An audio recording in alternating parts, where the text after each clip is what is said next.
Hello, I'm Rick Sinding. It's Friday, July 12th, 2019, here at the Eagleton Institute of Politics on the campus of Rutgers University. With us today for the Center on the American Governor is Tom Shea, whose career as a political operative has taken him from Florida to Michigan to New Jersey, and whose career in government has taken him from Washington to Paris to Trenton. Among other things, we'd like to talk to him today, mostly about his time spent with John Corzine, first as Chief of Staff to United States Senator Corzine, and later as Chief of Staff to New Jersey's 45th Governor, John Corzine. So, Tom Shea, welcome to Eagleton. Thanks, Rick. It's good to be here. Thanks for having me. Let's start with a little bit of background about you, where you grew up, where you went to school, what it was that got you interested and involved in politics and public policy. I was born and raised in Mays Landing, New Jersey, which is the county seat of Atlantic County. Most people don't know that. Most people assume it's Atlantic City, but it's the county seat of Atlantic County. I went to school at the St. Vincent de Paul School, right across the street from the county courthouse in downtown Mays Landing, and was one of 8 children of a very, I would say, sort of typical working class New Jersey Irish Catholic family, and went to public high school in Mays Landing, and then the College of New Jersey, which was... Was it Trenton State at the time, or it was it already the college? It was Trenton State at the time. Okay. And when I was in high school, I took an American government course with a teacher. His name was Gene Jensen, who later left teaching and became a lawyer. He and the course interested me in the subject of government and politics. Was there any government or politics interest in your family, or was that? There was a little, I would say. I had an uncle who was I believe, a municipal chairman, maybe in Hamilton Township, and ran for the Freeholder Board in Atlantic County at one point. I was going to say, that's the other Hamilton Township. The other right? Hamilton Township, New Jersey's largest municipality. Geographically, correct. Yes. But I should point out that most people think Hamilton Township is the suburb of Trenton, which is a very large township in population. Right. But there is another Hamilton Township. This is the other one. Right, in Atlantic County. And Mays Landing actually isn't Mays Landing is what everybody refers to as the town, but the incorporated entity is actually Hamilton Township. Exactly. Now, was your uncle, you say it was your uncle who was? It was my uncle, yeah. And was he a Democrat? He was a Democrat. Okay. I mean, was there ever any question in your mind as to where your political interests lie? No, my father worked in a factory, and my mother helped run the rectory in our parish when I was growing up. And there were at least a couple of times I can remember the workers in my father's factory who were members of the Glass and Bottle Blowers Association. Local 322, I think it was, but I'm not sure about the number. And I can recall a few times as a child when they were out on strike, and the impact that had on our family and our income.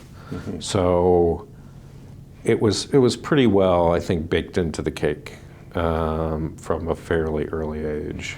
I'd be interested in the glass blowing, because I remember, I guess Batstow is fairly near where you are. Batstow is very close. Before the casinos, the economy in South Jersey was agricultural, and it was glass because of the fine sand, where you're so close to the beach there. The sand there is good for glass and plastics. And so you have Batstow, which is there.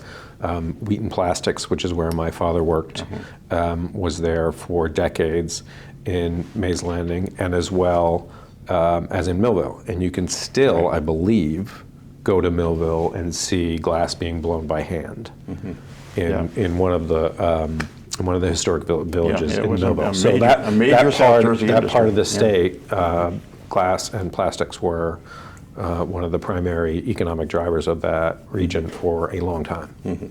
Okay, so you go to Trenton State, right?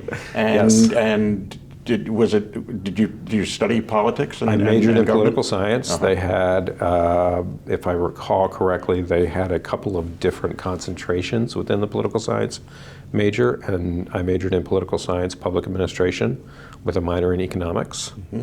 And had some terrific professors there, got a great education, but also had the benefit of being just 15-minute bus ride away from the state capitol, which changed my life How? dramatically. Well, the first experience I had in Trenton was I interned for Nancy Becker and Diane Quinton Wow. at Becker and Associates, which was a small lobbying firm. And Nancy, I should point out, is a prominent Republican. Yes, she is. And Diane is was a prominent not. Democrat. Exactly. And I interned for them very briefly, I think, for one semester. And at the end of that school year, I decided I wanted to stay up in the Capitol and not go back to Mays Landing. So This was an internship that was through the school? This was, yes. Okay. Yes, it was through the school. And so I wound up from that experience when the school year ended, so for that summer, which I believe was the summer after my sophomore year in college, I took another internship in the Senate Majority Office. And that experience absolutely changed my life. Was Kathy Crotty? It was Kathy Crotty. It was a remarkable place to work. I was 20 years old. I was a sophomore in college, and my first real professional exposure in government and politics was through people like Kathy Crotty, who was the executive director. Bob Smart. Bob Smart. Bob Smart was in the Assembly at the time. Oh, was he? Worked on the Assembly staff. But Kathy was the executive director. Diane LaGreedy was the deputy director, who went on to be a senior staff member for 2 or 3 governors, if I'm not mistaken. Steve D'Amico was the research director, I didn't who, realize as that you he know, was- has helped every Democrat who's been elected statewide in New Jersey in the past And 20 years. And some nationwide as well. So on that staff were Kathy Crotty, Diane LaGreedy, Steve D'Amico. Jamie Foxx was on that staff. Wow. Became chief of staff to the United States Senator and the governor, like myself, as well as the state transportation commissioner. It was an extraordinary experience. That's a formidable staff. Sonia Delgado, who became the health commissioner for the state, was on that staff. Linda Cassicert, who chaired the Casino Control Commission during, I believe, the McGreevey administration, and was on, I think, during some of Corzine's term as well. But it was just an extraordinary experience. And what did you do?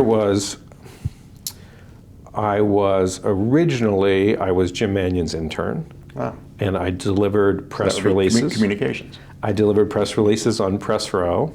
I did the daily clips, when you actually had to cut the stories out of the newspaper and photocopy them, and when Press and Row compile them into a big stapled stack of clips that would get distributed to all of the staff, and then press releases I would deliver on Press Row. Which actually was a time-consuming activity in those days, because Press Row actually existed. They were separate at that time.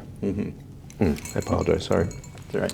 Because the State House was under renovation. Right. And so part of the press corps was in the annex, which is where the legislative staff was located at the time that I was there as well, and part were in the old State House proper. And so I would go down, and I would deliver all the press releases for all of the Democrats in the Senate caucus, with the exception of Frank Pallone, who insisted on doing them himself, because he wanted to build relationships with the reporters.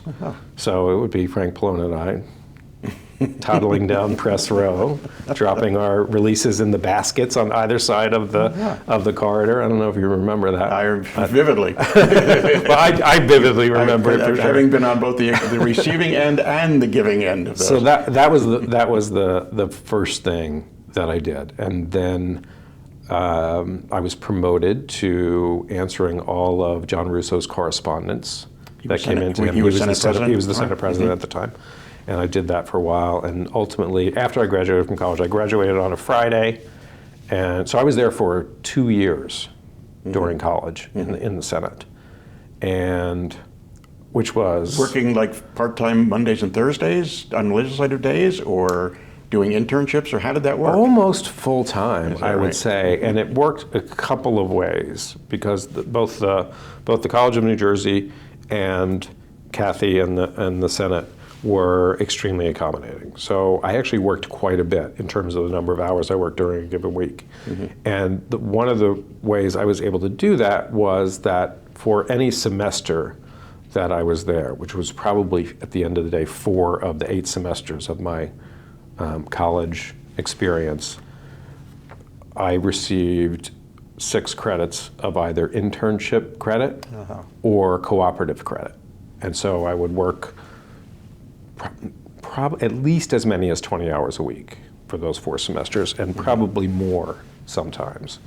And I was able to reduce my course load through the work experience, and then there was usually a 25 or 30-page paper about a policy issue that was facing the state at the time that I would submit at the end of the semester. And the other thing, which was really terrific for me as not just as a college student, but a college student who came from not significant means, was that they paid me really well on an hourly basis for a college student. So I think this was 1986, 1987, and 1988, and they probably paid me $10 an hour, which in addition to the it's real money. Which, in addition to the college credit, was not insignificant. Yeah. But the experience and the experience, both governmentally and politically, of being able to work with that particular group of people at that particular point in time, just changed my life dramatically. Were you also involved in the 1987 Senate campaign? That was my first campaign. My first campaign ever was Tom Paternity for State Senate. It's 18th district, if I'm not mistaken. It was the 18th district. East Brunswick. And I ran a GOTV staging area out of Jamesburg, New Jersey, not far from the School for Boys. Yes. So that was my very first campaign in New Jersey. And by the time I left New Jersey for Michigan in 1992, I had probably worked on at least 10 campaigns in the state. In the state? Before I left, yeah. Before 1990. When you went to when I went to Michigan to work for President Clinton. Okay, but Governor Clinton. But let's talk about the period from 1980. Well, in 1988, you had some involvement in the Dukakis campaign as well, right? Yes, I was. During the winter break, I went to New Hampshire and spent about a month originally doing field and then later doing advance. Now, how did you, for the students who are watching this, how'd you do that? Did you just get in your car and drive to New Hampshire? Or was there somebody that you knew whom you... I just went. And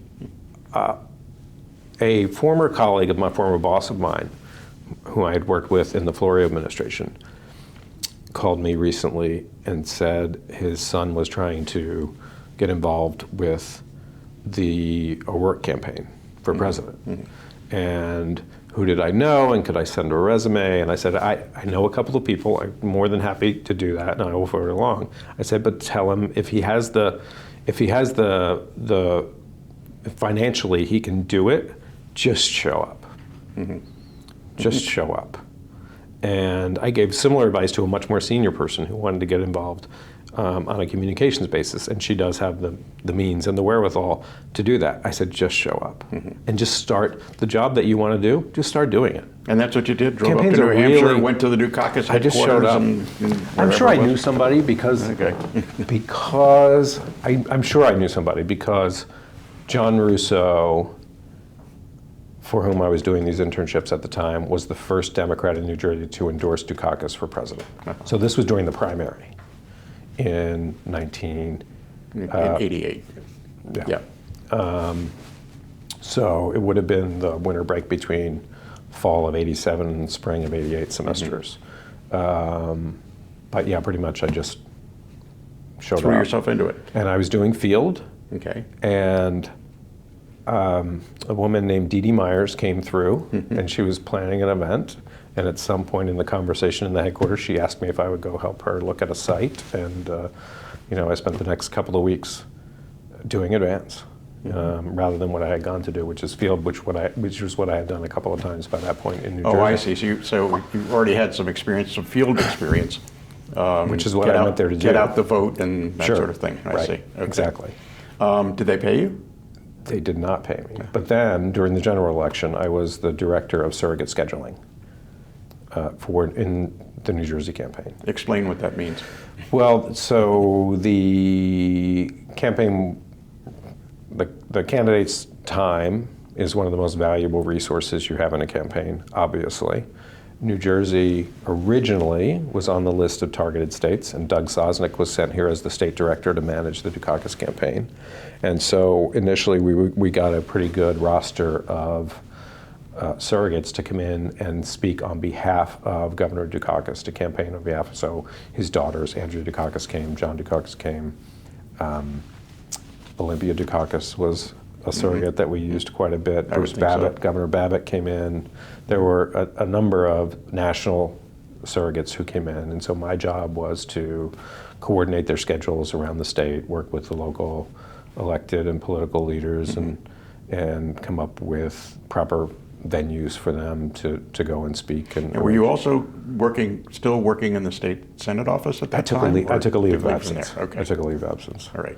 When the Dukakis campaign was over, and before the Florio campaign begins in '89, were you back in the state Senate? I went back to the Senate. Okay. I went back to the Senate. This would explain why, because I looked at, I saw that a listing on somewhere, maybe your resume or something, that said that you served as the Deputy Director of Appointments in the Florio administration. Correct. But my first independent research found in Fitzgerald's legislative manual that you were on the staff of the State Senate County and Municipal Government. You were staff to the County and Municipal Government Committee.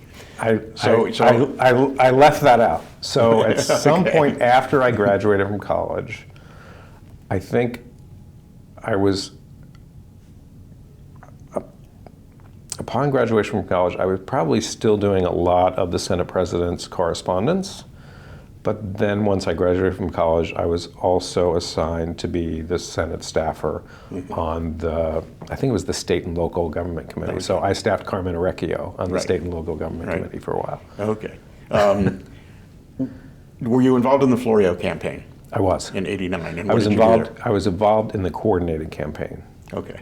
The coordinated campaign, which, as you know, were much more important and a much more vibrant part of campaigns, and is where a lot of the monies that actually funded all of the activities for the gubernatorial campaign that weren't, candidate specific. Television advertising, the governor's candidates polling, but all of the field activities, phoning, direct mail for legislative candidates, all of the sort of below the radar activities all happened through the coordinated campaign. And Steve D'Amico ran that coordinated campaign in 1989. And there were, I want to say 3, but I can only remember one of the others, regional field directors for the coordinated campaign in 1989. And I was one of them. And regional, which region did you have? You don't have to be so specific. I think because there were few, I know that John Paul Doyle and Marlene Lynch Ford were one of my races. So that's Ocean County. And there were only so many targeted races. Right. And one of my great satisfactions very early in my career, because I'm very young now, I've been involved in campaigns at that point for 2 years, but Sean Jackson and I, who had met on the Dukakis campaign and worked on the Dukakis campaign, had decided amongst ourselves, with all of the accumulated wisdom of our 23 or 24 years on Earth each, that the decision makers had made an error in judgment about which races would be targeted and which would be not. And so he and I decided that Joe Mecca should be targeted in a district up in Passaic County. And so in addition to our regular duties, I think Sean was working on the governor's campaign for Doug Berman, maybe, if I remember correctly, and I was working on the coordinated. And so we jointly adopted Joe as our new consulting client and helped him with polling and advertising and message. And he was one of the non-targeted races that actually won a seat in the assembly that year. Which I remind Steve D'Amico to on a regular basis to this day. And this created your bona fides as the guru of political campaigning. I'm interested at this point. Do you see involvement in campaigns as an end in itself, or do you see involvement in campaigns as a means to an end of serving in government? For me, it's a means to an end. I think they're both important. I just happen to enjoy both of them. Mm-hmm. A lot of people don't. A lot of people are campaign people. I have lots of friends and colleagues who I've worked with over 30 years who just do campaigns, and they're very good at it. Mm-hmm. And I have a lot of the same who just work in government. But to me, they're inextricably linked. And I think it's really helpful to have campaign experience and campaign skills when you're governing. Mm-hmm. That would suggest strongly why you ended up being a chief of staff, which is really a combination of politics and policy in whatever position, whether it's the United States Senator or governor or executive of a major corporation. The chief of staff often has to balance that policy and politics. And strategy and communications and public profile and reputation management and all of those things. But yeah. Tell me about your position in the Florio administration. You joined the administration then. And yes. I'm trying to figure out whether it was with Kurt Shadle or David Scanlon. Kurt Shadle was the first director of Right. appointments. And he started when the governor was sworn in. Right. I think I had Kathy wouldn't let me leave quite so quickly. And so I think I joined maybe a month later. Oh, okay. But I was Kurt's deputy in the governor's office. Mm-hmm. And for probably a year and a half. So Dave came in when Joe Salima replaced Steve Persky as the chief of staff. Right. So whatever that would have been about 8 months or so into the administration. Whatever that time was. Well, you were on one end of the second floor, and I was on the other end of the second floor. We actually were in the attic. Oh, you were up at that's we right. We were on the fourth floor. All the way up, yeah. If you're looking at the State House from West State Street, we're on the far upper left corner. Oh, okay. And I was in the furthest corner of that corner. I was all the way at the end. But it was a really interesting and fascinating job. And my job, aside from the governmental substantive procedural part of the job, which was to screen candidates for all of these boards and commissions, and there were hundreds. I think actually during the Corzine administration, we actually scaled them back considerably and got rid of quite a few. But there were hundreds of them, and so the job was to help screen candidates and present them to Steve Persky, who was the chief of staff at the time, who would then present them to the governor, and make decisions about who would be on which board. And there had been I think the first executive order from Florio was an ethics change requiring anybody who served on one of those boards or commissions to disclose the nature and amounts of their net worth, which I know personally discouraged some people that I know made them leave boards and commissions because they didn't want to do that. But there were other people, I think, who were quite reluctant to. I don't remember. I remember we did the same thing in the Corzine administration to expand the financial disclosure requirements for everybody serving in state government. But I had forgotten that part during the Florio administration. But there was obviously a flurry of names being put in. So that was part of the job. But then the second part of my job, particularly because Kurt had not come from a political background, he had worked on Wall Street before that. So the other part of my job was to handle the relationship with the senators who had courtesy over people we were nominating through the Senate, as well as the relationship with county chairs, to clear people who lived in their counties and run the names by them. And so I did that for a while and built some interesting relationships. It was a very interesting roster of county chairs. And again, I'm a child. I was 24 years old. I suppose calling up Ray Durkin and Joe Panapinto and Nick Venezia and arguing with them about why the governor should be appointing this person from Essex or Middlesex when, I don't know who that person is. Right. Well, I understand Ray, but, this is the State Board of Cosmetology. And, How much did you actually have to end up learning about each of those boards and commissions? You have to be a quick study, but you have to learn enough. I would think so. To be able to, figure out what the right combination of talents that you might need. There are a lot of state licensing boards that the governor has the authority to point to. And so on those, fortunately, because there are so many of them, you can rely on some of the professional associations and members of the legislature who have relationships with those associations to sort of vet out. But I do remember learning more about the different kinds of chiropractors that there are in the state, the straights and the mixers. And so getting the combination of straights and mixers on the chiropractic board, I remember I spent a lot of time with. More time on that than I spent on the mosquito control board, I would say. Boy, we could run through the roster of really interesting boards and commissions that New Jersey has. But let's move on. There's another listing that I saw somewhere that says that you served as the Chief of Staff for the General Services Administration. I did. And I don't know what that is. I've never heard of a New Jersey General Services Administration. There used to be a New Jersey General Services Administration. And before,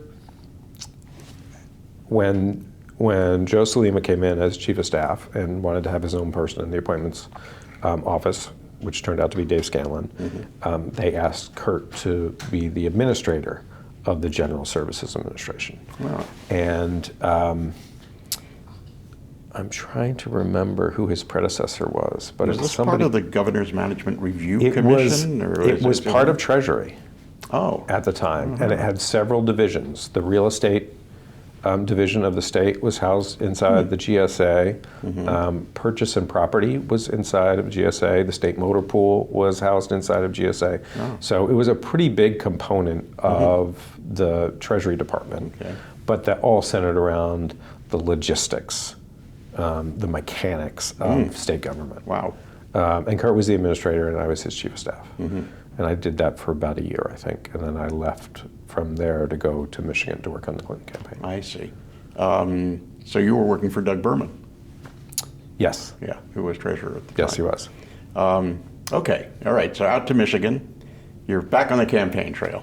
Yes. Again, the lure of working on a campaign as opposed to working inside government, or did you just feel as though you'd pretty much run your course in New Jersey government at that point and wanted a different experience? I think a lot that might have been part of the case, but I also think that I had also done some volunteer work for the Clinton campaign before I paid them before I joined them in a paid capacity, like I had done with the Dukakis campaign. And then the other part of it is, if I graduated from high school in 1984 and college in 1988. So from the time I was in, I suppose, the 8th grade or left the 8th grade, so through high school and college, Ronald Reagan had been president.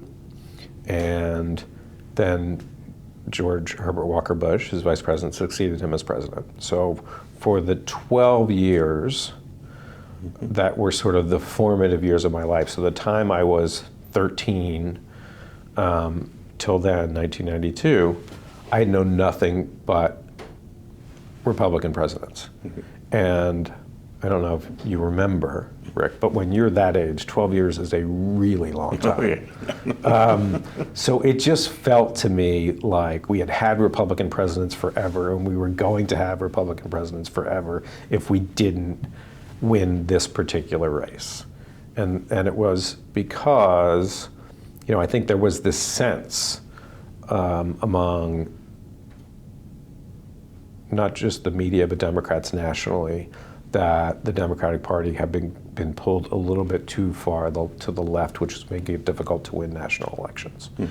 And I thought that Governor Clinton was the kind of candidate who could actually turn that tide. And like I said, at that point in my life, it had just felt like we'd had Republican presidents forever.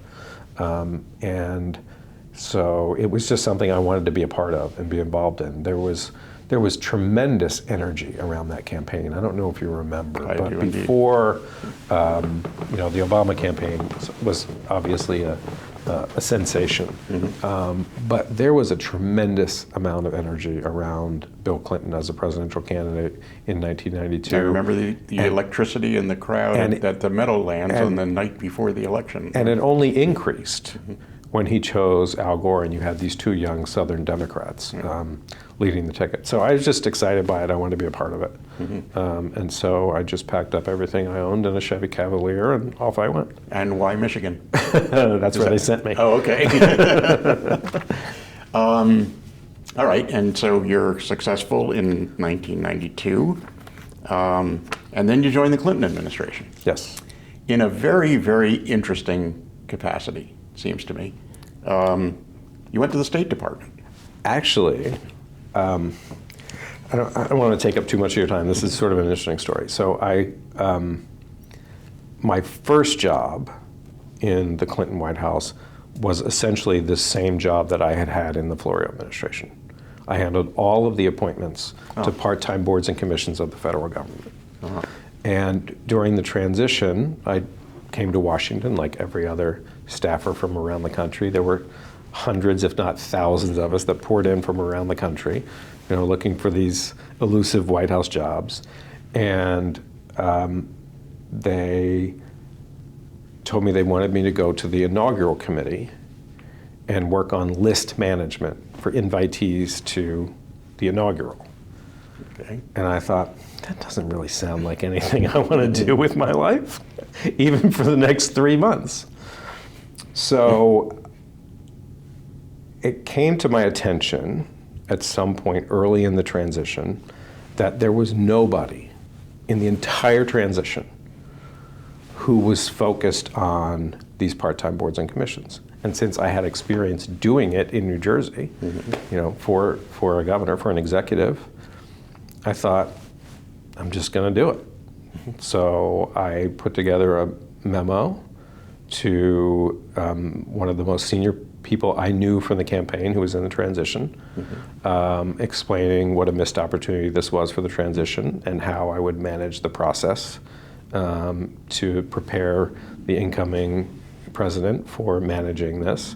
And he said, go do it. We don't have any more space left at the transition, but there's 3 or 4 offices of the Democratic National Committee. Get some of your field staffers. There's a couple of fundraising guys who are looking for something to do, and go do it. And so we went to the Democratic National Committee and spent the next 6 to 8 weeks, I would say, compiling a review of all of the 150 most sought after part-time boards and commissions of the federal government, who was on them when their terms expired, when the president would have an opportunity to name replacements, whether he had to have a bipartisan balance, whether there were other experiences or expertise that were required by federal statute that they have, and then proceeded to put together a list of candidates for each of these boards. And nobody had been paying attention to it. And so we finished this project probably 2 or 3 weeks before the inaugural, right after New Year's, and I walked into the transition with 4 of these binders that were about this big, and within 15 minutes, one of them was on Governor Clinton's desk and one of them was on Senator Gore's desk. And within 2 days, I've been offered a job in the White House. In that capacity? Yes. Okay, so how long did you spend in the White House doing that? 2 years. Was that right? 2 years. Okay. First 2 years of the administration. And how large? I walked in the door at 12 noon on January 20th of 1993. And I stayed for 2 years. How large was that office? It was part of the Office of Presidential Personnel, which in any administration in the beginning is enormous. It's the part of the transition that carries over into the administration. And then there's a network of White House liaisons in each of the cabinet departments who work with the Office of Presidential Personnel. So I would say in the beginning, we were probably still 150 people in the Office of Presidential Personnel at the beginning. And then by the time you get through the first wave of appointments and it winds down, it winds up being a staff of about 20, I would say. And how many are working on the appointment? They're all working on these appointments? Yes. Or is that right? There are thousands of appointments. The current administration doesn't bother to fill them, but for any other president, there are thousands of jobs to be filled. You found this fulfilling. Interesting. I found being part of the administration fulfilling. And again, I was 26 years old when I walked in the door. So you're 26 years old, and somebody offers you the opportunity to walk into the gates of the White House every day. You don't say no. You kind of take that. Yeah. So how did you wind up at State? One of the two of, actually, if I remember correctly, there were, at that point in time, there was still a United States Information Agency. Right. Which is now essentially, it's essentially the Bureau of Educational and Cultural Affairs within the State Department now, but then it was the United States Information Agency. And all of the communications and press officers and information officers around the world worked for USIA, not for the State Department. Right. And when I was in the White House, I worked with Joe Duffy, who was the director of USIA, and Iris Burnett, who was his chief of staff, on putting together the Broadcasting Board of Governors, which was one of the managing boards that fell within USIA, and the board for the Voice of America, I believe. And so I worked with them very closely on putting those boards together, and I built a really good relationship with them. And after about 2 years of doing these boards and commissions, I decided, okay, I need to do something else. And so I called Iris, and I said, I'm starting to look around. If there's anything at USIA that you think, I might be qualified for, or you might, think I might be a good candidate for, I'd love to talk to you about it. And she said, okay, well, nothing off the top of my head, but, we enjoyed working with you, and you did, we thought you did a good job putting these boards together for us. So, I'll keep you in mind. And maybe 3 or 4 hours later, she called me back and said, do you speak any French? And I said, well, I took 4 years in high school and a year in college. And she said, good. And she said, have you ever written any speeches? And I said, yeah, I've written a couple here and there. Back in New Jersey, I did a little bit. And she said, well, send me your resume. I said, okay. So I sent her my resume, and then within the next week, I had an interview with Sandy Berger, who was then the National Security Advisor to the President, and an interview with Bob Shrum, who is Bob Shrum, and where I met his wife, Mary Louise Oates, also at the house. That interview was at their house, so I met Mary Louise and Bob Shrum for the first time at their house, and I did an interview was supposed to be an interview with Bob. It wound up being an interview with Oatesy first, and then with Bob.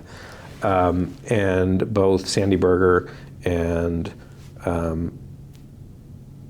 Bob and Oatesy then concurred with Iris and Joe Duffy's recommendation to Pamela Harriman, who was then the U.S. ambassador to France, for me to come over and be her speechwriter at the U.S. Embassy in Paris. And 2 weeks later, I was in Paris. Why would that? Having never set foot in Europe, by the way. I can think of worse places to start setting your foot in Europe. Why would the speechwriter for the ambassador not be the public affairs officer or part of that public affairs office? Actually, that's a really good question. I wound up being part of that office. So I was a non-career Foreign Service officer. Right. Within the office of USIA. And was that unusual? I mean, I have some friends who are in the Foreign Service. It was unusual, but not unprecedented. Okay.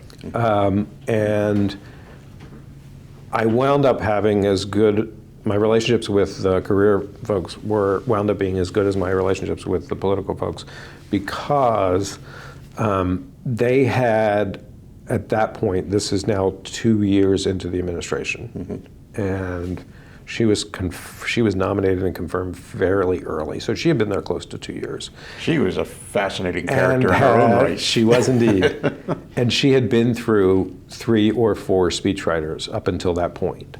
Ooh, is that right? Both career. One more speechwriter than husbands. Both career and non-career, and so they were just relieved to have somebody to deal with this. And so it wound up working out. And how long were you there with her? I stayed I stayed a little over a year, I think. Okay, so entirely during her tenure? Yes. Okay. Yes. Because she was succeeded by Felix Rohatyn, who was another interesting character. She was, yes. But you were only there for Pamela Harriman. Correct. Who had been married to Winston Churchill's son. Randolph Churchill. Right, and then... Averill Harriman, right. Leland Hayward, who was those are a the famous right. Hollywood producer. And then there were... And a number of well-documented affairs in between. That must have been an absolutely fascinating time for you. It was an amazing experience. Mm-hmm. It really was. That embassy is a spectacular embassy is beautiful. And a spectacular location. The residence is beautiful. Mm-hmm. The location is phenomenal. Yeah. And how was your French? The State Department.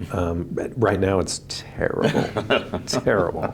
It's been a long time. Did you go? It's definitely a use it or lose it situation. Yeah, absolutely. Did you go from there to the UN? No, I went back to the White House. Oh. I came back from the assignment in Paris, and why did you ever leave Paris? There were some sort of family issues for one, and then if I'm being honest, I have to say I was not the biggest fan.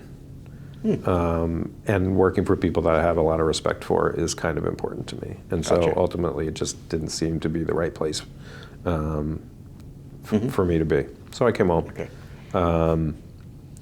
And wound up being asked to go back to the White House to work for Harold Ickes, who was then the Deputy Chief of Staff for Policy and Political Affairs. Mm-hmm.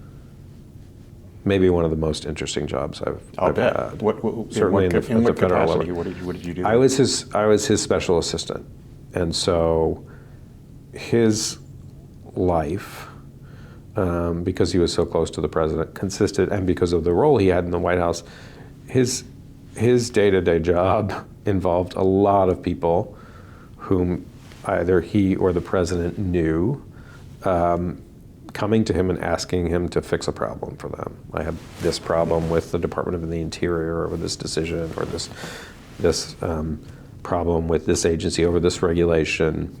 And as invariably happens in government, they would bring him their side of the story, the half of the story he would need to make the decision that they wanted him to make. And so he would turn it over to me and say, here's their side of the story.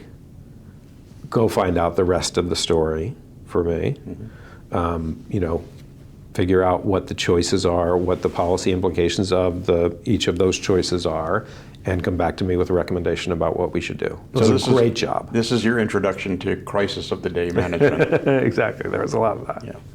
I don't remember a lot of it. I remember there was an Indian gaming issue over which I was summoned to be questioned by the special counsel, which later turned out to be much ado about nothing.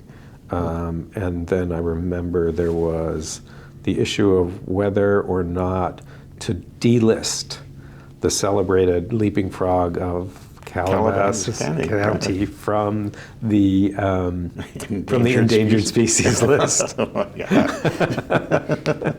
that was in the summer of '96, I think, as the campaign was going on. And so it was this tussle between the environmentalists in California and the real estate developers. Mm-hmm. And I think we decided to keep it on the list, but I can't remember. But those are the kinds of things that wound up on my desk. Wow. It was a fascinating job. I'll bet. Now, is this, how far into the administration is this? Are you in the second term? We're in the re-election. Okay. So for, I think, all of 1996. Mm-hmm. Yes. Okay. Almost all of 1996, I worked directly for Harold. And then? And then Harold left the White House after the swearing in. And for the second term. Right? Second term, I think Erskine Bowles came in as the chief of staff, and Harold left. And they asked me if I would go back to presidential personnel. Okay. And so I did that for another year or two. Doing boards and commissions again? No, I actually was actually given responsibility for, say, a fourth of the federal government. I think I was responsible for DOJ, Treasury, labor, for all of the Senate confirmed and SES appointees at at all those agencies. So I did the search work for all of those. I think I managed an FDA. Probably the most significant thing I did was to help manage the search for a new FDA commissioner at the time. But so yes, the same thing, but on a slightly elevated level, I would say. Okay. All right. And then the UN? And how did you wind up No, we're there? going to stop. We're going to stop one more place. Oh, okay. I did go to work for, I guess it was still USIA at that point. And I left DC and left the White House and went to New York. And for a brief period of time, I managed something that does not exist anymore in New York called the Foreign Press Center. Oh, yeah. Which registers all of the foreign journalists who come to the U.S. to cover politics, culture, art.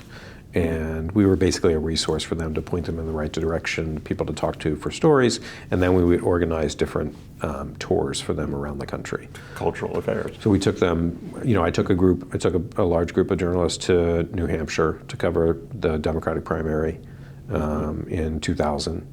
The Gore Bradley primary.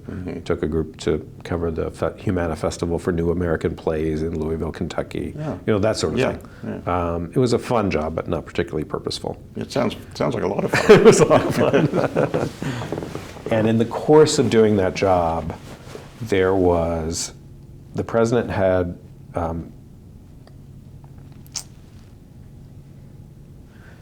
nominated Dick Holbrooke to be the new U.S. ambassador to the UN. And there was a big fight with the Republicans in the House, which was led by Speaker Gingrich at that point in time, over paying our UN dues. And we were well in arrears, actually, on our UN dues at the time. And the Republicans in the House were resisting paying those. And that, and I think maybe some of his personality issues, caused there to be a big fight over Holbrooke's nomination. I would say that is one of the understatements of the year. So what happened was, in the period during which they were fighting to get Holbrooke confirmed, there was a career Foreign Service officer who was named by the Ambassador A. Peter Burley, who had been the U.S. ambassador to Sri Lanka and the Maldives, and subsequently was the U.S. ambassador to India during the Obama administration. And this was after Bill Richardson had been the Yes, and I think he had Madeleine been... Albright, then Bill Richardson.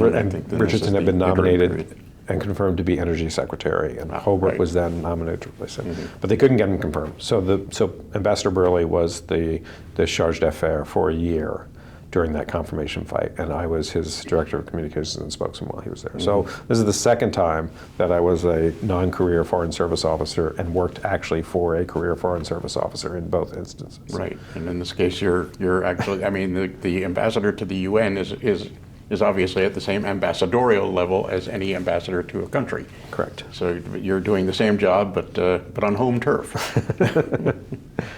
When did you meet John Corzine? I met John Corzine in the summer of, I want to say June of 2000, right after the primary, maybe within days of the primary. So you did not work on his primary campaign? I did not. Oh. I was still working for the State Department at that point. Okay. And so to tell us about your meeting and how it came about and what transpired thereafter. I think there were just a number of people. He was looking for somebody to come in and manage the communications operation during the general election. And as he was asking around of people who he should talk to, I think probably, if I remember correctly, Bob Shrum said, you should talk to Tom Shea. He's from New Jersey. He's at State now. He's in New York.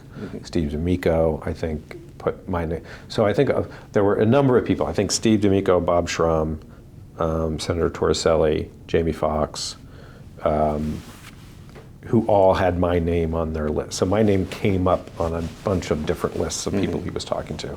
And so I think he thought, okay, I should meet this guy. And we met for dinner at the Soho Grand Hotel in Soho, in New York. And we had a really nice dinner, a really nice talk about politics, policy, what motivated us in politics, the things we cared about, and we just sort of really hit it off. Were you immediately interested? Yes, Okay. The thing that most interested me at that point in time, because this is not a person I know, and I wasn't specifically looking to get involved in a campaign. I was talking to some PR firms in New York, and then this came up, and the thing that appealed to me most about it, I have to say, is that I knew I wouldn't have to raise money. That in all my years in politics, I'd never had to get involved in raising money. It was not something I was really interested in doing. I don't like asking people for things, one, and then two, there are the obvious issues around the influence of money in politics, which can be more than problematic. I think it's safe to say. So I just felt really good about having met him, who I thought he was as a person, having met him, about the agenda that he was running on, the things he believed in, the things he cared about. What did he describe to you as were his ambitions in running for the United States Senate? I don't think you could ever get John Corzine to talk to you about his ambitions. Okay. I think maybe in the traditional sense, but I think whether it was running for the U.S. Senate or serving in the U.S. Senate, running for governor or serving as governor, the big animating idea behind everything John Corzine did or every office he wanted to hold was this idea that, in these positions you can make changes that affect people at scale. That there are things you can do that might seem minor. You change a criteria here or there, you change a rule here or there, that can have a tremendous impact on people's lives. And so that, to the extent that he had an ambition, or certainly an ambition that he would talk to you about, it would be that, if I can be a United States Senator or if I can be governor, I can do really good things that affect a whole lot of people. And particularly for someone like him, he had the understanding or the experience of having tried to help people through his own financial resources and by virtue of the fact that he had been very successful in life.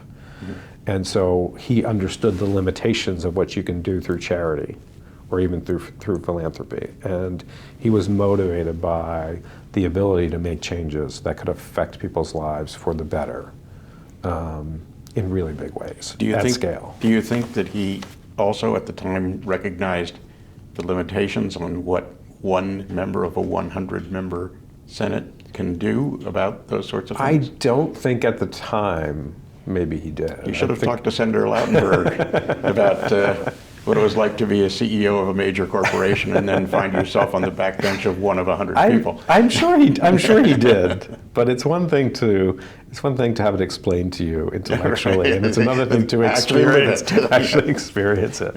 Do you think that? So you hit it off, obviously, yes. And he offered you the position as communications director for Correct. the campaign. Yes. And that's how you began. Or that's how you continued into his election as United States Senator. Yes. In 2000. And did he immediately offer you a job on his staff?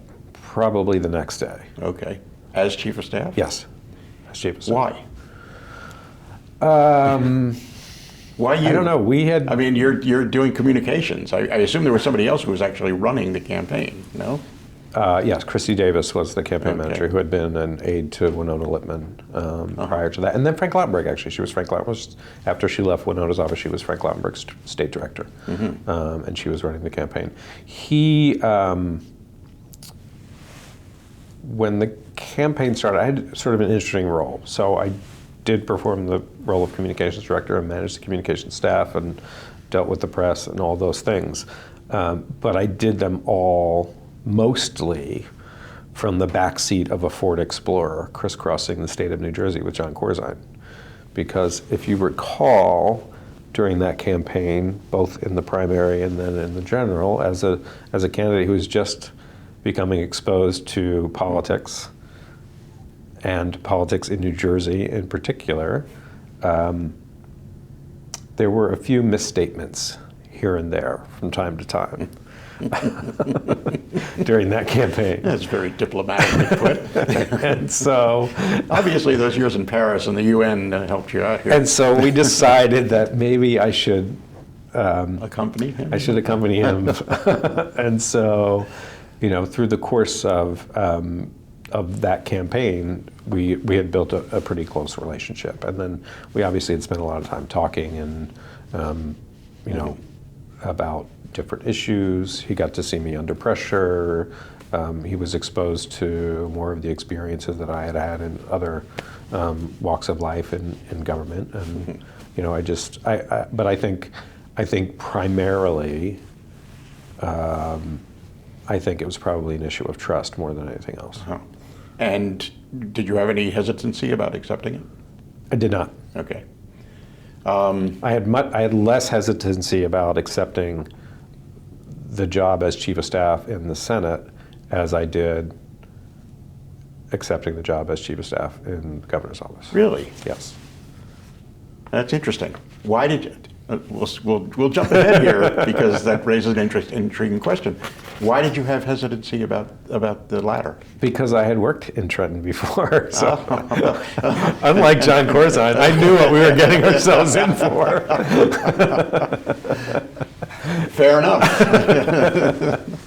So I had had some experience in the halls of the State House, and I just wasn't sure that's what it really wasn't what I wanted to do. I'm glad I did it now in hindsight, but it's not really what I wanted to do at the time.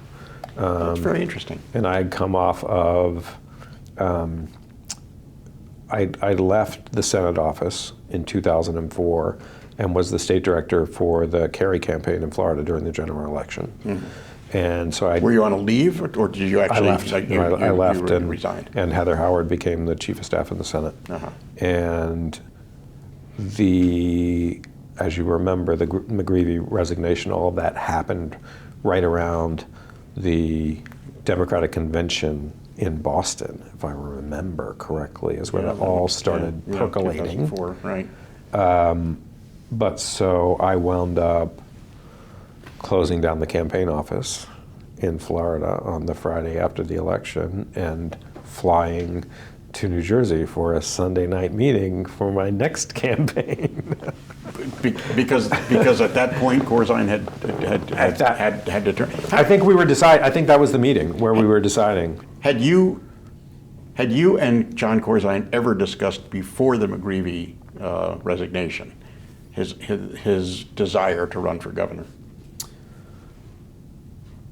I don't know that we ever discussed it in the context of a strong desire. It might have come up as something he might be interested in down the line. Mm-hmm. And obviously, nobody thought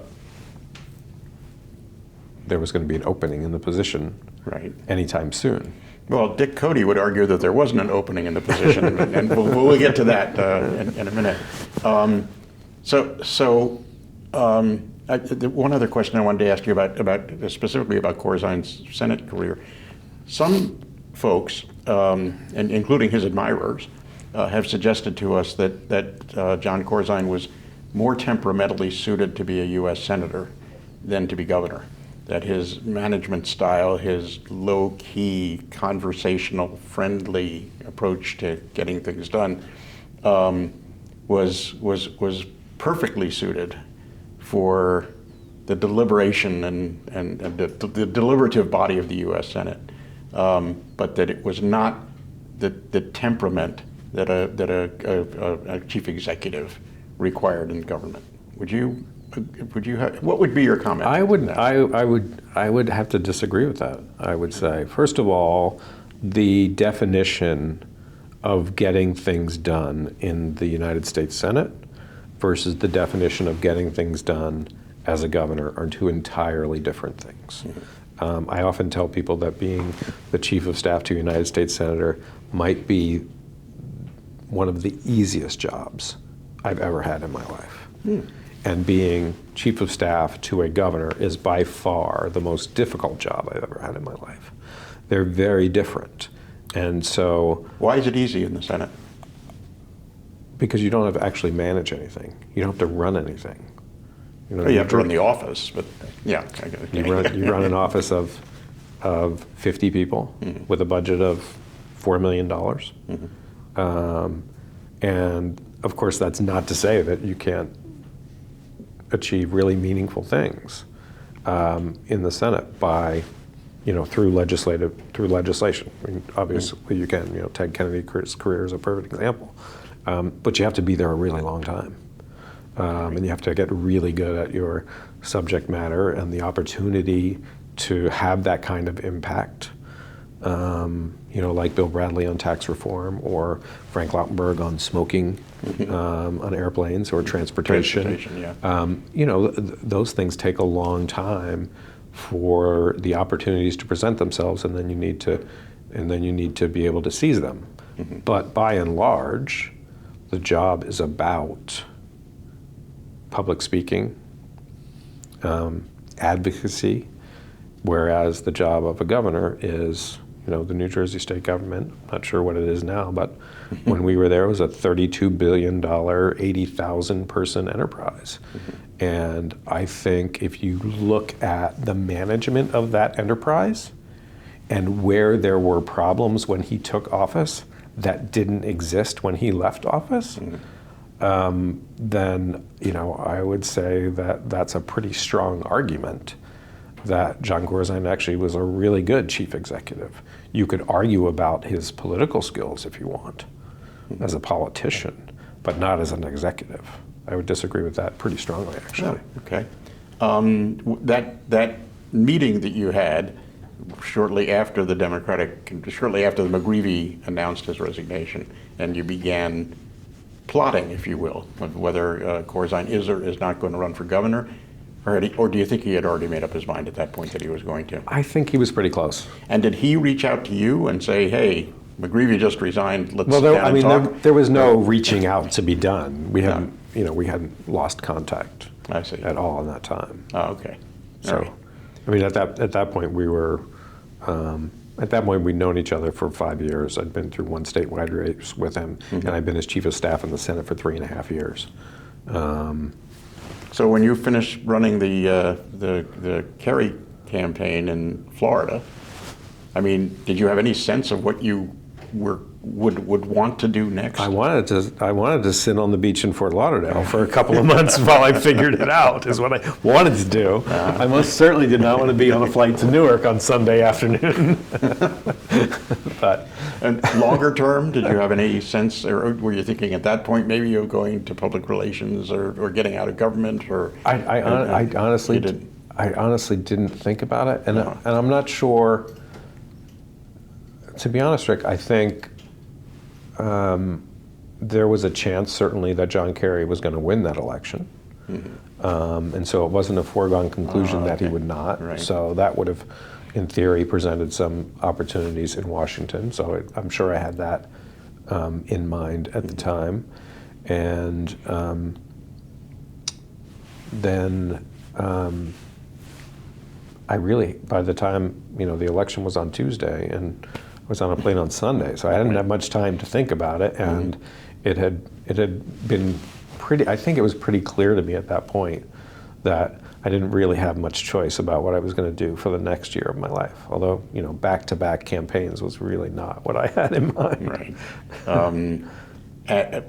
How?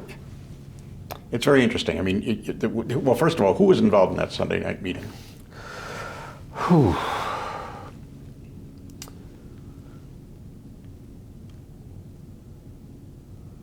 I'm trying to remember. I mean, I know who should be there, and I'm sure they were there.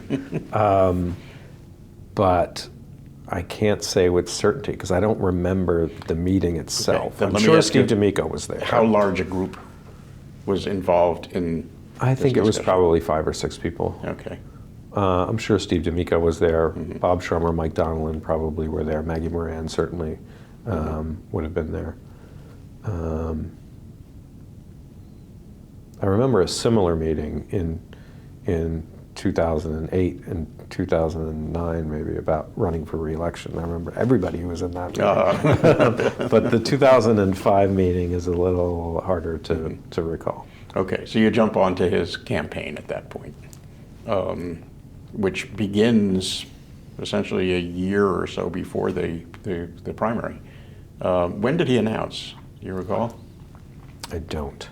And I think it was a couple of months later. Let's talk a little bit about the relationship going forward between him and, by extension, you and Governor Cody, who has been a longtime senator. You must have known him from the time that you were working in the Senate. I knew him not that well. I just hadn't worked with him that closely when I was there. Like I said, I worked for Senator Russo and then for Carmen Arecchio on the committee. So I certainly knew Senator Cody. He had succeeded Governor McGreevey when he resigned because the Senate president was the next in line in succession. Correct. And continued to be Senate president simultaneously and basically ran the state for, 14 months, 15 months in both capacities. And did not shy away from letting people know that he really would kind of like to run as an incumbent for re-election. And in swoops John Corzine with all his money and a lot of contacts and wrapping up a whole bunch of endorsements, and the next thing you know, John Corzine is going to be the governor instead of Dick Cody. I mean, I don't know what to say about that other than, there's only one way to do it, and that's to put your name on the ballot. And so you either choose to do it or you choose not to do it. And I would also say that, as was the case in 2000 when he ran for the Senate, and as was the case in 2005 when he ran for governor, John Corzine's success in those two elections is actually an outlier if you look at the history of self-funding candidates. So the idea that the candidate who spends the most money is going to win the election is not one, I think, that stands up to an analysis of what actually happens with these candidates. You can make an argument, certainly, that New Jersey is a little bit different because we have these two really expensive media markets, and so certainly that helps. But, Bob Franks gave him a pretty good run for his money at the end of the day. Well, Millicent Fenwick gave Frank Lautenberg a pretty good run at the beginning. And was pretty well outspent. And if you look across the country, self-funding candidates fail much more often than they succeed. Was there, going into that throughout that campaign, how did the Cody governorship, he's now the governor, he's the sitting governor, and John Corzine is the candidate to succeed him of the same political party. What kind of relationship was there in the two of them either working together or working at cross purposes during that period? I don't think it was either, to be honest. I mean, I think they were cordial. But we certainly, and John Corzine as a candidate, didn't really have a role to play in the state government. I'm sure that Senator Corzine, as the candidate for governor, commented on some things, which one is required to do, that Governor Cody probably didn't like because there might have been a disagreement about the policy of it. But I never felt like we were at odds. I mean, I felt like he was unhappy that John was running, and we certainly knew that. But I don't think I ever felt as if they were, really at odds. Nor was there a role for us to play in being particularly helpful in what he was trying to do as governor or Senate president at the time. I mean, I think they were perfectly cordial in getting along. I just don't think there was either a really positive and productive relationship, nor was there a negative and destructive one. Okay. I think they were coexisting. Like I said, we certainly knew that Governor Cody wasn't happy about the situation. What was your role in the campaign? Same as you had in the Senate campaign? Basically, I was sort of a senior advisor to the campaign, so it was strategy and communications, mostly working pretty closely with Steve D'Amico on the management of the campaign, and then again at times there were. At more times than I would have liked this time around, where I needed to be in the car, as we were being hightailed around the state by any number of opposition researchers, and there was some to do. I seem to recall about the governor dating a president of one of the state's labor unions, which was a big issue during the campaign. So, also, as I recall, became something of an issue during the administration. We'll get to that. So election night, he wins. When did he offer you chief of staff? Pretty soon thereafter. And you did have some hesitation about this. I did. It just really was not what I envisioned myself doing next. Did you do it out of loyalty to him? Yes. Okay. I mean, he ultimately leaned on me a little bit. That's an honest answer. I mentioned to you before we began taping, and I'll reiterate now, that when one does a Google search for you, 90% of the items that come up either have to do with your initial appointment, newspaper articles from late 2005 or early 2006 with the governor announcing that you would be the chief of staff, or a whole spate of articles that came out in April 2007 after his near-fatal accident, where all of a sudden a lot of people are quoting you. But there's very little in between, which suggests to me that you did not seek the limelight as chief of staff. Would you consider yourself more of an inside player than an outside player? And I find that kind of ironic, given that your background, a lot of your background, was in communication. Well, I think that if you are what I would call properly trained in politics, and I would apply that liberally across both government and campaigns, that as a staff person, it's never about you, and it should never be about you. And I just remember learning that from the earliest days of my work in the state Senate and across all sorts of trainings I did with the Democratic National Committee or groups like, I forget the name of it now. There was a group that ran out of DC that trained sort of operatives, but it was inculcated in you that, as a staffer, it's always about the principle. And I can see the people right now. I know who they are, and saying specifically, the first lesson is, you never do anything that your principal candidate office holder is going to read about in the paper the next day. But then the secondary part of that is, it's not your job as a staff person to be public. Your job is to help elevate the public profile of the candidate or the office holder that you work for. So that was always part of my training in politics, one. Two, I'm just not the kind of person who needs a lot of attention. I'm from a big family. There were 10 of us. So I got a lot of attention as a kid, growing up from brothers, sisters.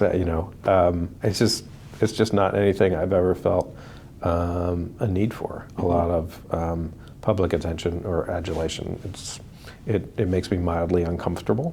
But if it's not for some purpose, then I don't really have the need to do it. Mm-hmm.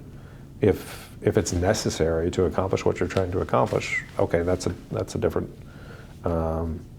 situation. Or if you have no choice. How would you define the responsibilities of the chief of staff to the governor?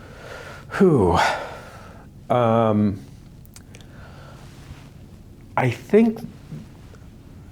think that's different for every governor. I think ultimately the simplest way of saying it is similar to what I was just talking to you about with my training as a staff person. Basically, the most succinct job description for any chief of staff is that your job is to help the governor succeed. Now, based on the expertise, the skill set, the temperament, the relationships that governor has, then how you define that is different, I think, for each chief of staff. But you need to, I think it's really important that for a chief of staff to be a good gatekeeper, and by being a good gatekeeper, I don't mean a good security guard. I mean a good gatekeeper in that the people who the governor needs to see get to see the governor. And the people whom the governor doesn't need to see shouldn't get to see the governor. And so I think that's one of the most important things, that you need to protect the governor without sheltering him as the chief of staff, as the senior staff person in that scenario. And again, I would say it's different for every chief of staff. I also personally, because of my experience with Kathy Crowdy and working in the Senate Democratic office very early in my career, also felt it was really important for me as the chief of staff to build a really strong team and to have that team work together in a really collegial manner, that there be a real sense of teamwork among that core group of 6 or 8 people who make up the governor's inner circle. And that team was largely drawn from the Washington office, right? That was Heather Howard. No, at the end of the day, I would say it was a pretty good mix. So I had come from the Senate office in some sense, but with some New Jersey experience. Heather Howard came from the Senate office. Stuart Rabner came from the U.S. Attorney's office. Right. Janine LaRue came from the private sector. Patty McGuire came from the state office, right? Wasn't she run? Did she run the district office? She was at one point. I think now that you mentioned that, I think she did. How? But she was well steeped in New Jersey politics long before she joined John Corzine's politics at the age of 4, I think. Some people have suggested to us that Governor Corzine wanted to know every detail of everything that was going on. That he wanted I wouldn't say that it goes so far as the criticism that Jimmy Carter got about getting down into the weeds, but that he was very, very diligent about studying everything and wanting to get every question answered about everything. And some people have suggested that this also disinclined him from delegating responsibility for things that maybe he didn't need to look into as seriously as he did. How would you respond to that? I certainly agree with the idea that he was very detail-oriented and wanted to understand every issue, for sure. But I think that each of the members of the cabinet in particular, and you could ask them and they might disagree, but I think they felt empowered to manage their part of the world. Not that he wasn't going to have opinions, and not that he didn't want to understand them, but I would say that's not an entirely fair criticism. I do think he's very detail-oriented, for sure. I think he likes to have an in-depth understanding of issues before he makes decisions.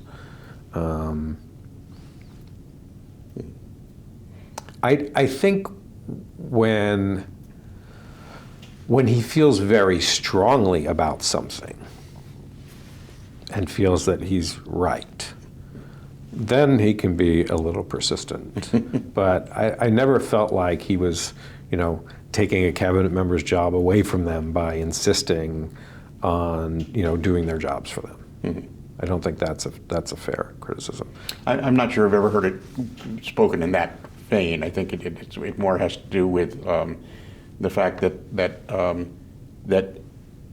there may have been circumstances where you or other members of the inner staff might have made decisions on his behalf without him having to bother with some of the details.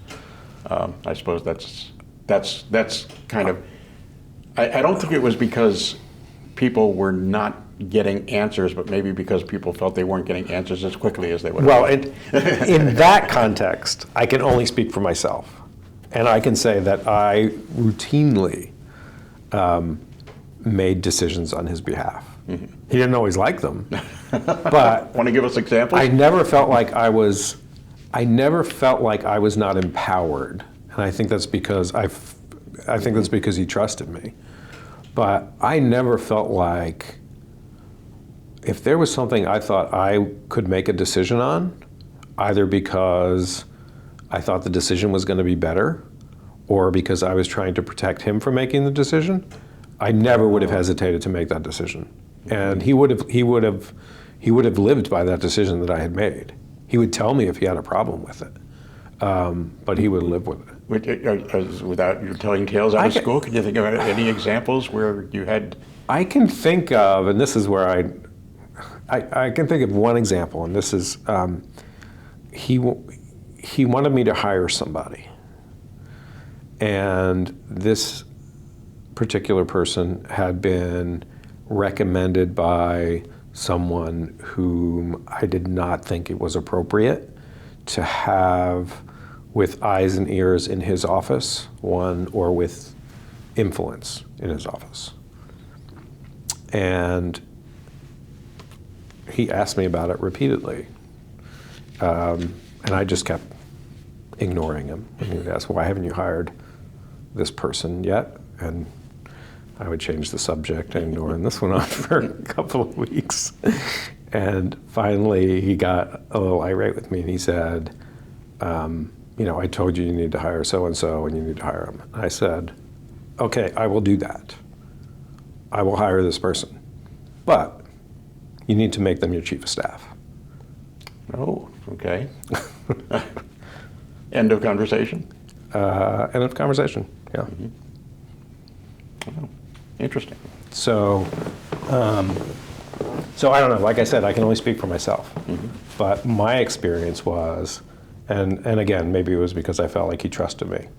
But I think he also trusted me not to make a decision that I knew he would be really upset about me having made. And you felt you knew him well enough at this point absolutely. to know? Yeah. Absolutely.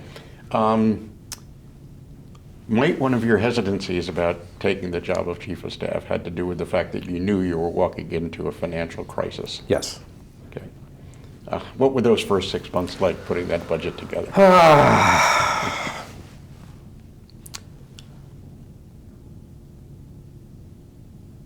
I think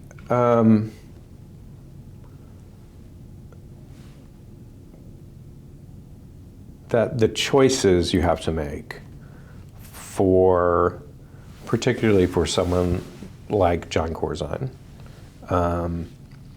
who has the priorities that he had, which were priorities that I shared. So the kinds of decisions you have to make, and we're not the only ones. Every governor, every year for the last 2 decades in New Jersey has had to make these decisions, and there are no easy decisions.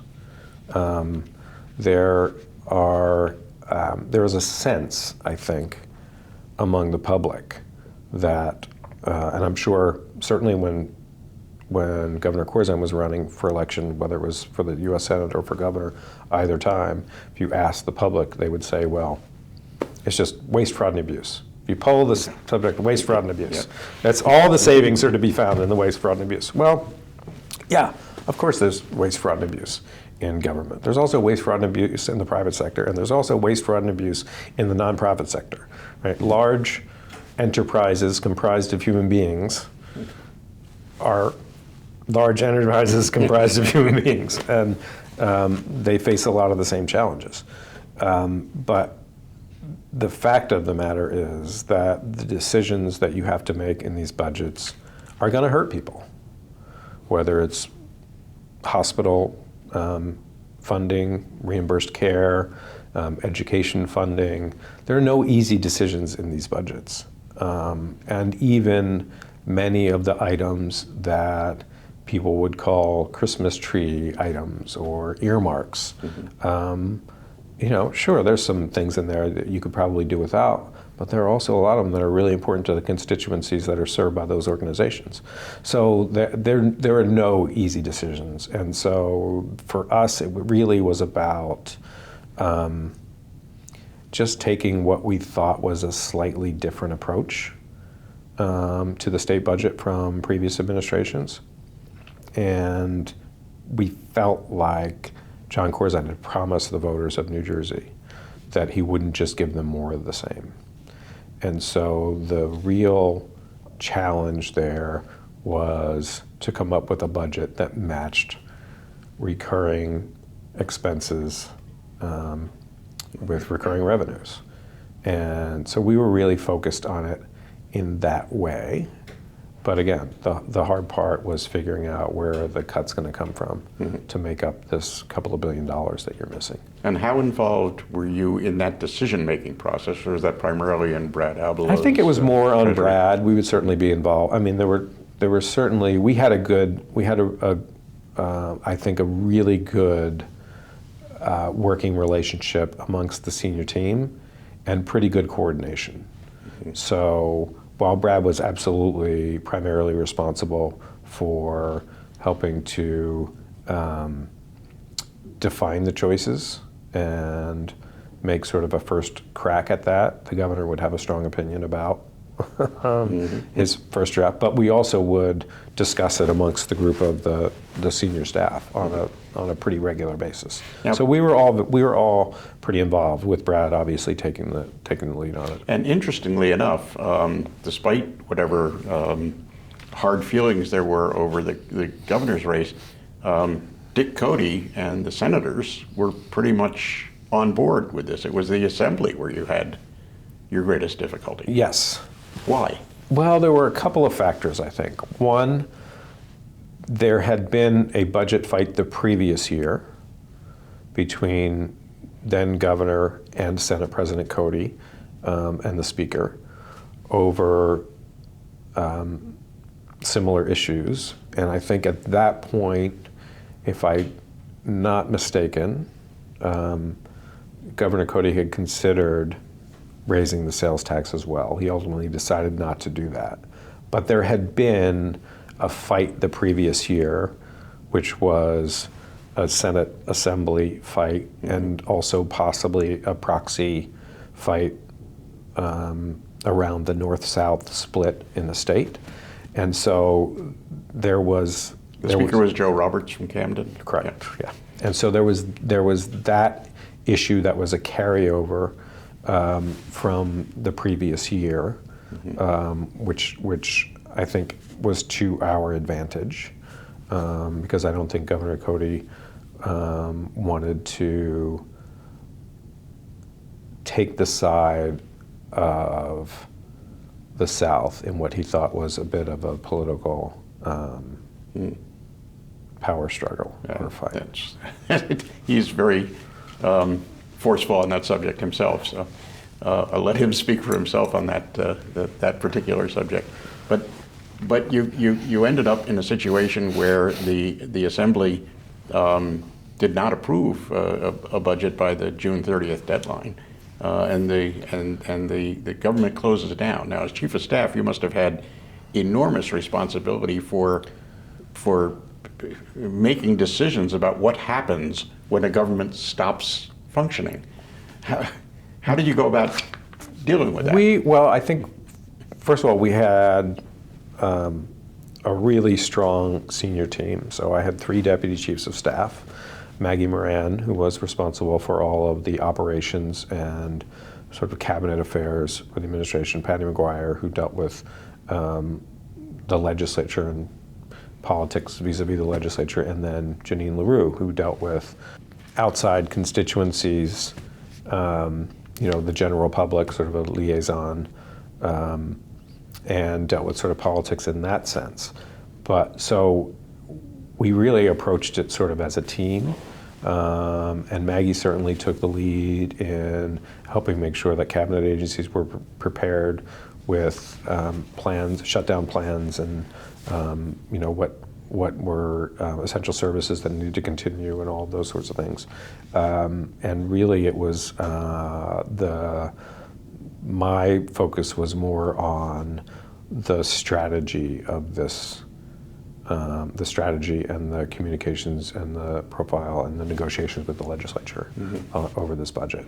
And when the government finally did reopen, I think 7 or 8 days later, with the governor's signature on a budget, did you consider it a victory, or did you consider it a compromise? I think we felt pretty strongly it was a victory, and I think the at least politically, I think it was a victory, and I think it was important for two reasons for John Corzine. I think, first of all, it's important for any new governor in his first year to not get steamrolled by the legislature on whatever the issue may be. I mean, this, in our case, it happened to be the budget, where the first real. And do you think that was part of what was going on, that there was a test, that this is a test for the new governor to, that if the legislature just wants to demonstrate its co-equal branch? I think that always happens to some extent. However, I would also say that the Assembly, unlike the Senate, and this goes to your earlier question as well, the Assembly was up for re-election in 2007, but the Senate wasn't. And so they had electoral concerns that were not a concern to members of the Senate, that were not as proximate to their political survival. And, as you well know, there are many members of the General Assembly in 2006 who were also in the legislature in 1990 and 1991. Right. So they had very long memories about the impact that raising taxes could have on the composition of the General Assembly. So I think there was a bit of both of that, but I think there's always going to be a willingness to test a new governor when he first takes office. The major accomplishment beyond the budget of the first year and a half, I guess, a lot of people point to the abolition of the death penalty, as I think the governor himself talks about that as one of the shining accomplishments. How difficult was that to get through the legislature? I think it was pretty difficult, more difficult than I would have expected in a state like New Jersey. And I had worked for John Russo, who actually sponsored the original death penalty law in New Jersey. So I was sort of familiar with some of the history of it. And I think it was actually a little bit before its time, to be honest. I mean, not in my view from a policy perspective, but politically within the state. I think when it was difficult, I think it required a lot of work and arm twisting on the governor's part, and also on the part of Ray Lesniak, who was the sponsor and did yeoman's work and had both great relationships in the legislature and a real understanding of how the legislature works. And so I think it took a real combination of efforts on their parts, as well as lots of outside groups as well, to make that happen. But I think it was a little bit before its time. I think people have come around, and it also, I think if you look at some of the other things that John Corzine did in the criminal justice area, was a little bit ahead of its time in terms of policing. And as you recall, the state police at the time were operating under a consent decree with the federal government over racial profiling. And so I think there was a whole package of John Corzine's approach to the treatment, or trying to remedy the disparity of treatment of different races and classes of people in our society in the criminal justice system. And I think that's a big accomplishment of his across the board, with the abolition of the death penalty obviously being the hallmark of that work. But I think that's a big success of the 4 years of his administration, is not just taking concrete steps in New Jersey that improve the way all people are treated in our criminal justice system, but also showing, the way for others around the country who might want to do the same types of things. How involved were you in the UMDNJ fiasco? Somewhat involved. It was one of the first things, when we came in to the governor's office, I just alluded to the consent decree with the state police, UMDNJ, there was a federal monitor, DIFUS, I believe, was operating under a consent decree, or we were being sued. So there were a number of these. Well, DIFUS was being sued by the person whom you were going to appoint as the director of children and Correct. families. So there were a number of these brewing scandals that were going on from the minute we walked in the door. And in particular, because John Corzine had presented himself to the voters during the campaign as an antidote to business as usual in Trenton, and as somebody who was not afraid of tackling these types of ethical situations, we felt like we really needed to get out front and on top of these. And the UMDNJ thing, thanks to people like Bob Del Tufo and Bruce Laddick, worked out pretty well in the long run. But it was not always apparent that was going to be the case. I'm sure. April 2007. It's interesting. I had an interview recently with someone in the administration who said that people aren't as aware as they should be of how much that accident changed the course of the Corzine administration. That sort of the beginning of the second year, when you're really sort of got your feet on the ground and you're building up momentum and you're really poised to do important things, that's when you get really important things done, and that was lost because of the accident. Would you agree with that assessment? I would. I mean, I don't think there's any way around that. The administration was hitting a stride. I think, the budget was a big success for him politically. We'd started to have some other successes, had the big property tax reform special session in the legislature following that first budget, which resulted in a lot of serious reforms for the state. And I think we had begun to repair whatever damage had been done with the legislature in the budget fight. I think was in large measure repaired through that special session.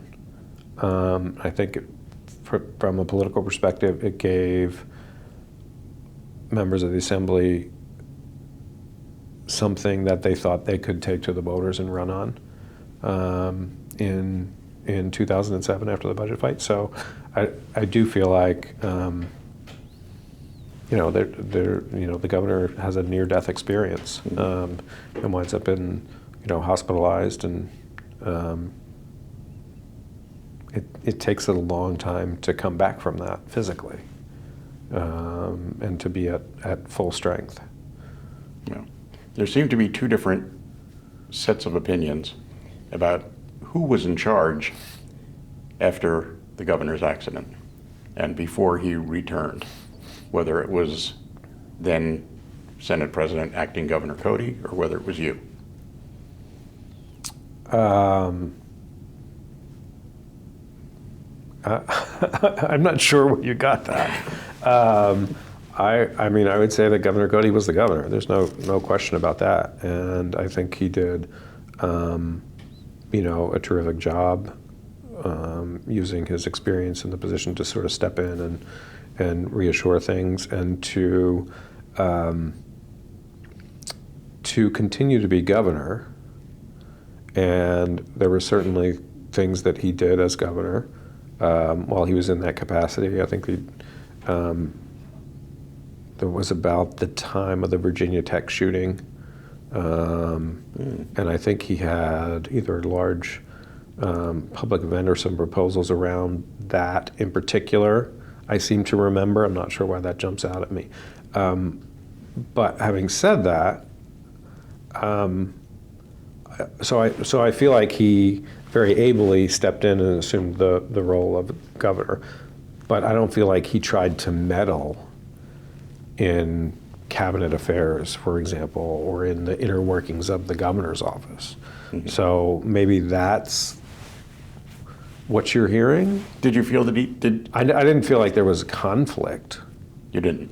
Okay. No, he never called me and asked me to do anything I didn't want to do, or Did he ever call you and ask you to do anything? Yeah. Okay. And did you consult with him on a regular basis? He didn't show up every day and try to micromanage the staff. Right. I think he did what was his constitutional responsibility. He assumed the role of governor. Mm-hmm. But I don't know. I just didn't feel like there was anything, any conflict there in terms of what was happening day to day and how we were operating or what he was doing as governor. Let's talk about the next major initiative of the Corzine administration, which was asset monetization.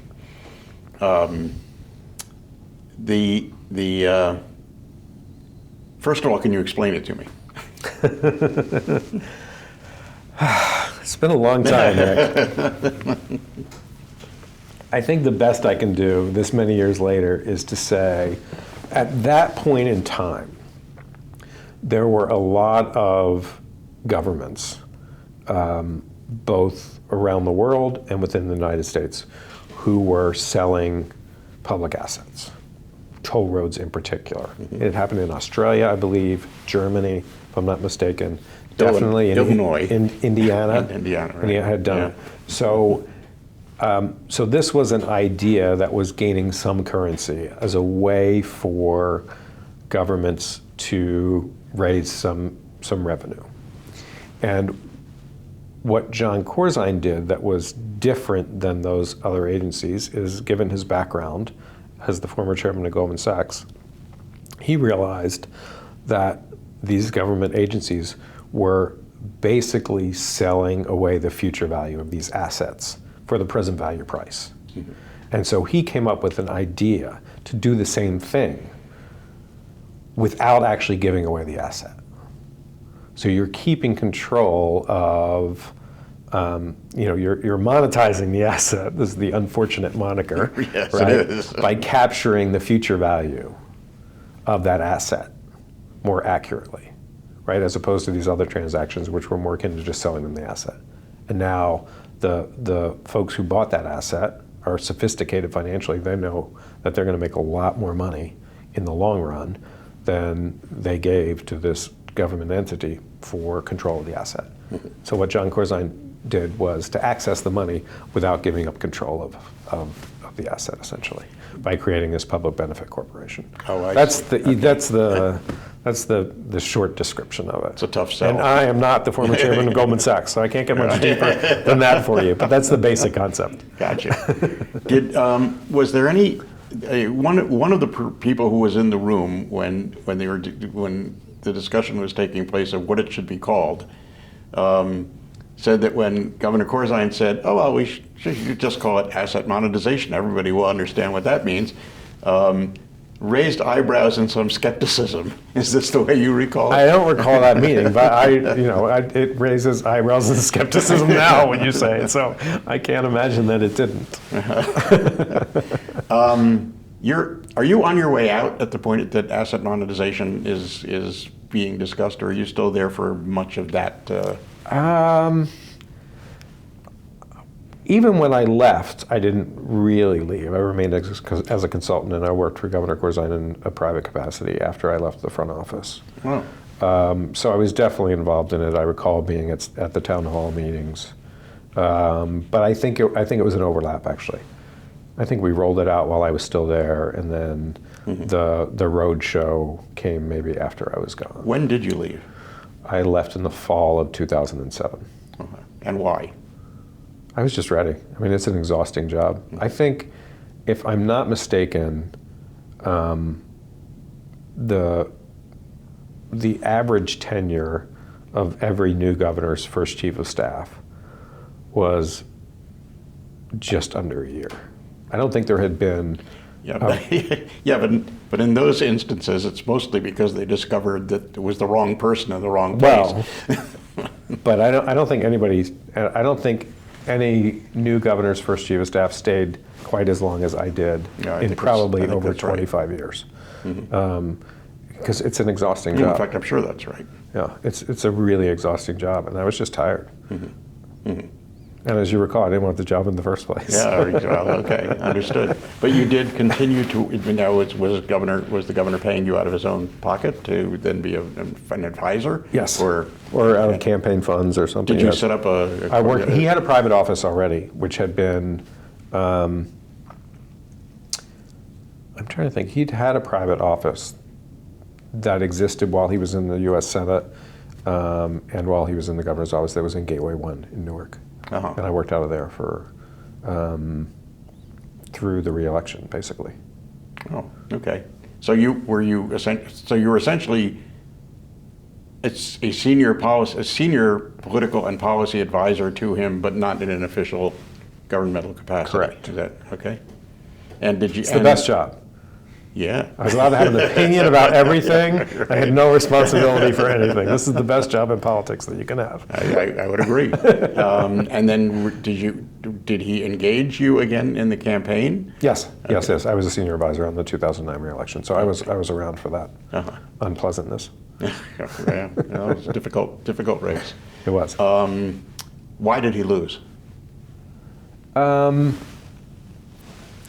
I think there were a number of factors. I think,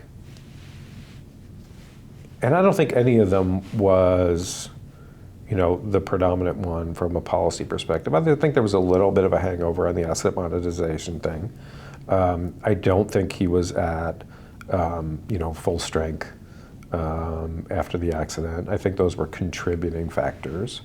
But I also think that at that point, any incumbent would be in danger. And obviously in 2008, Senator Obama had been elected president, so the Democrats now owned the national economy. And John Corzine had now been governor for 4 years, so he owned the New Jersey economy. And then we come right into the maw of the Great Recession. And I think Corzine was in some sense probably the canary in the coal mine. And the 2010 midterm elections, Democrats took a bath. And I'm not saying we did everything right. I'm just saying it was we thought we were going to win that race, not by much. We thought we were going to squeak it out in the end.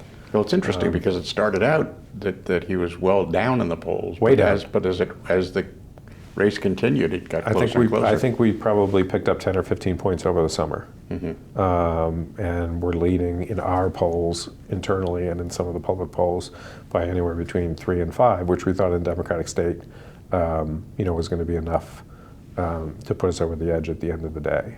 I think maybe the turnout efforts in some places weren't as robust as they could have been. Was there a reason for that? There may have been.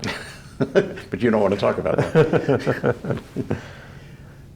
Okay. I don't have any evidence that that's the case, but people can look at the numbers. That hasn't stopped a lot of people from speculating about it. People can look at the numbers and come to their own conclusions. Okay. What did you do after the 2009 election?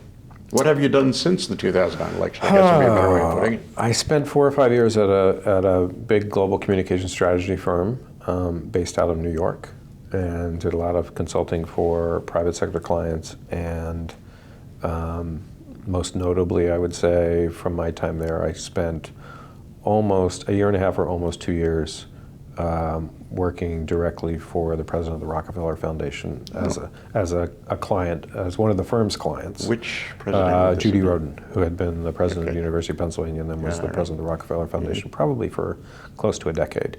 And so it was one of my first assignments at the firm, and co-managed a really extensive brand and communications audit of the foundation and all of its communications activities, its public positioning, it's the way they allocated grant monies around communications, and helped them manage a grant to the Hauser Center to look at the role of communications in the nonprofit sector. And so I was with that firm for about 4 or 5 years, and then since then I've been doing that kind of work mostly for nonprofit organizations, and with some emphasis on, in the for-profit sector, on impact investing, or double bottom line investments, enterprises that both create wealth and generate revenue, but also have a positive social or environmental impact. And so I've had a number of clients, whether they're small companies or funds, or one that's a large sort of convening and networking organization around the idea of social impact. And so I've been doing mostly strategy and communications consulting for for-profit enterprises in impact investing, and then lots of nonprofit organizations. So if we got a great distance from the White House and the State House to this kind of work. Is this? I mean, do you feel that your days as a political consultant and a political operative are over? That's a good question. Nobody's asked me to do anything, so. Well, that didn't stop you from volunteering to do a whole lot of things when you were younger. It's easy to answer, but I'm not younger. I would say, particularly on the campaign side, politics is really a young person's business, and the people who are my age, who started doing this when I started doing it and are still doing it, my hat is off to them, because I don't get 6:30 a.m. phone calls anymore, and I don't get 11:30 p.m. phone calls anymore, and I kind of like that. Yeah, I can understand. In retrospect, what do you think were the greatest accomplishments of the Corzine administration?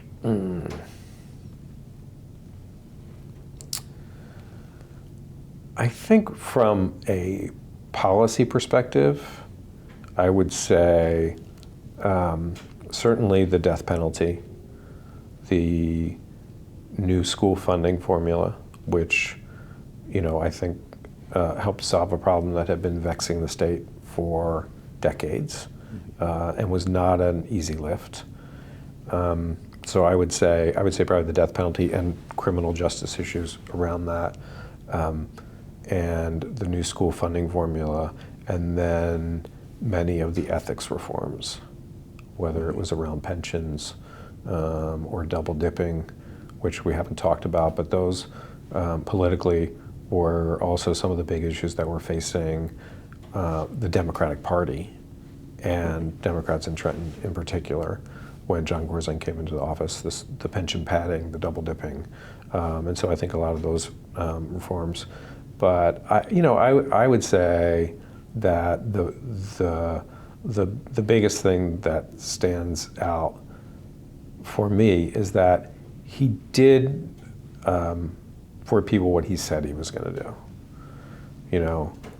He tried to make things better, particularly for those who needed help the most, and he brought a different perspective to solving problems in Trenton, and he solved many of them that have been really tough for others to solve before he got there. And what were the failures, were the greatest disappointments? I think that clearly the biggest disappointment, both for him and I would argue for the state, was as unfortunately monikered as it was, that asset monetization did not happen, because we now see the after effects of that not having happened. And so we keep having the same conversation over and over again every June in the state of New Jersey. And had people just been able to sort of say we're going to take the short-term pain for the long-term gain in that particular instance, then the state wouldn't be facing these issues. And that's unfortunate. It's unfortunate for John Corzine politically, but it's also unfortunate for the people of the state of New Jersey that was unsuccessful ultimately. And what would you say are John Corzine's greatest strength as a manager, as a leader, as a I think public official? That's really easy for me, and we haven't talked about this. And it's funny, and I looked at some of the other interviews, and obviously we're here for the panel. I think the one thing that nobody seems to mention, and I'm not sure why, but is the tremendous intellect. And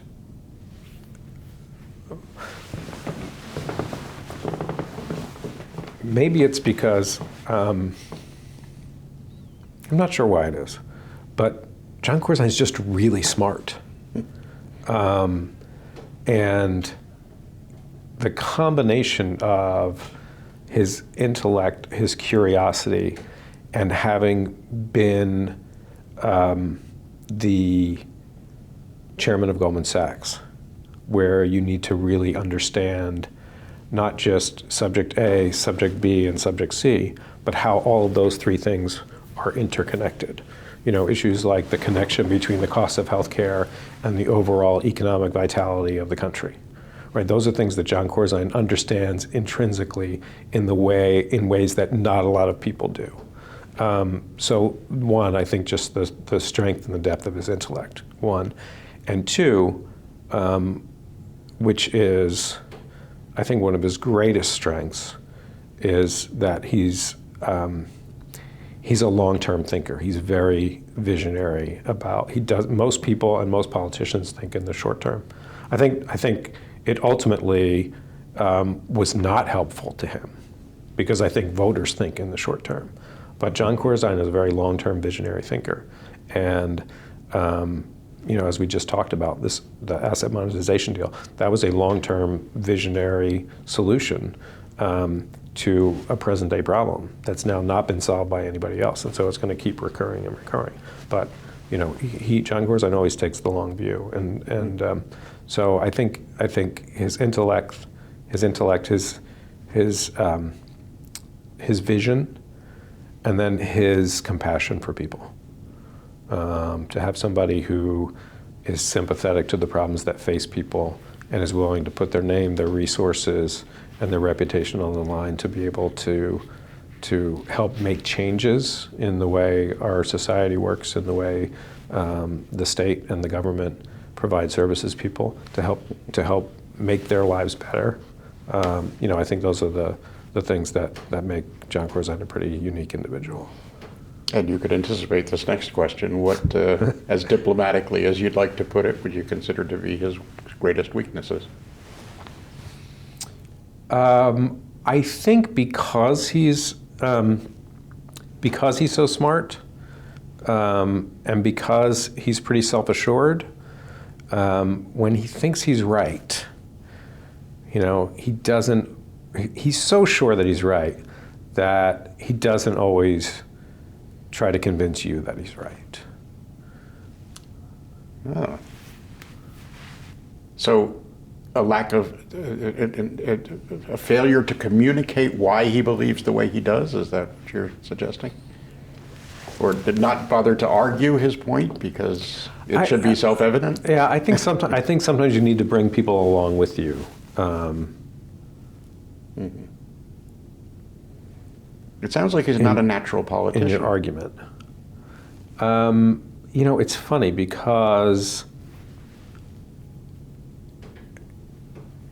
one of the things that I think people underestimate or underestimated during his political career about John Corzine is what a good retail politician he was or is.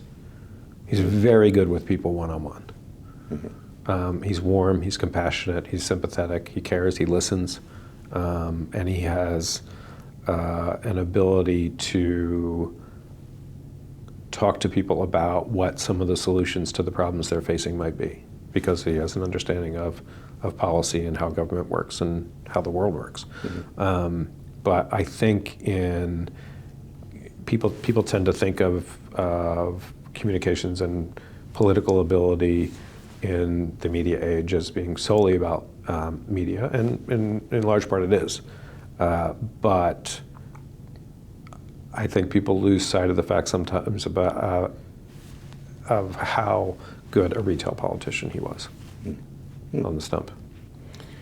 Any final thoughts? Any questions I should have asked you that I didn't? Oh, no. Anything you're dying You to asked me. get out there? How long have we been here? 3 hours? You've been a long time. We have been here a long time. I guess we're done. Okay, we're all set. right. Thanks, Rick. Thanks very much. All right.